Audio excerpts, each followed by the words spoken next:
Seorang pria gemuk dan seorang pria kurus dikurung di dalam satu sel yang sama. Siapapun yang berhasil melarikan diri lebih dulu, akan memenangkan hadiah sebesar $1.000. Penjara itu terbuat dari 6 lapisan bahan yang berbeda, masing-masing sangat kuat. Alat untuk melarikan diri hanya bisa didapat melalui roda putar keberuntungan. Jack, si kurus, mulai dengan merobek lapisan busa di dinding. Sementara Ryan, si gemuk, menertawakannya dan berkata, "Tinggal tarik aja." Setelah Jack menarik busa itu, ternyata di baliknya ada lapisan batu keras. Jack mencoba menendangnya dengan kaki panjangnya. Tenaganya kurang kuat, Ryan pun mengangkat Jack secara horizontal dan menyuruhnya menendang lagi. Kali ini, batu itu retak sedikit, ternyata cukup efektif. Setelah satu tendangan tambahan, sepotong batu pun jatuh.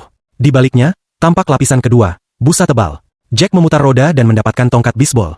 Ia mencoba mencungkil busa dari balik batu, tapi lapisan itu sangat padat. Ryan memutar rodanya juga, dan kali ini ia mendapat bola besi berantai. Ia menghantam dinding, dan seketika muncul lubang besar. Ryan bersemangat, menghancurkan semua batu yang tersisa. Jack memutar roda lagi dan mendapat alat aneh yang bahkan dia sendiri tidak tahu namanya. Ia mencoba mengikis dinding busa dengan alat itu. Ryan menertawakannya, "Kau kelihatan kayak wanita, nggak punya tenaga laki-laki." Jack tersinggung. Ia menghantam dinding busa dengan keras, dan tak lama kemudian berhasil membuat lubang besar.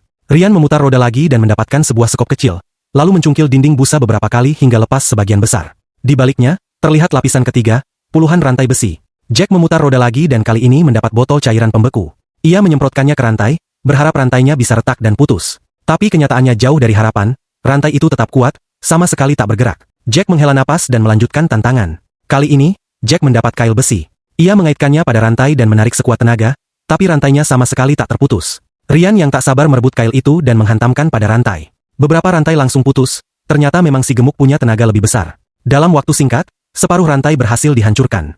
Lapisan keempat ternyata beton padat. Jack memutar roda lagi dan mendapat kunci pas. Ia memukul tembok beton, dan serpihan kecil mulai jatuh, tapi masih belum cukup. Ryan memutar roda dan mendapat alat pemotong logam, grinder, namun hasilnya hanya meninggalkan goresan di dinding. Ryan kemudian memutar roda dan mendapatkan bor listrik. Ia menyalakannya dengan penuh semangat, dan setiap titik yang dibor langsung rontok sebagian besar beton. Tak lama, lapisan kelima pun terlihat, jaring besi. Jack memutar roda lagi, tapi alat yang keluar langsung rusak begitu digunakan. Nasibnya memang kurang baik. Ryan memutar lagi dan kebetulan mendapat alat pemotong logam, sempurna untuk menembus jaring besi itu. Ia memotongnya dengan cepat, dan akhirnya mencapai lapisan keenam.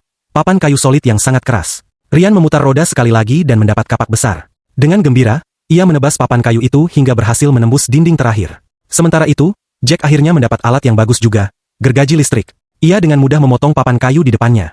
Ryan menendang papan kayu dan membukanya, lalu Jack berkata sambil tersenyum, "Tubuhku kurus, aku bisa keluar lebih cepat darimu." Ia pun merangkak keluar. Ryan segera menyusul dari belakang. Keduanya keluar hampir bersamaan. Namun pertanyaannya, siapa yang pantas mendapatkan hadiah $1.000 itu?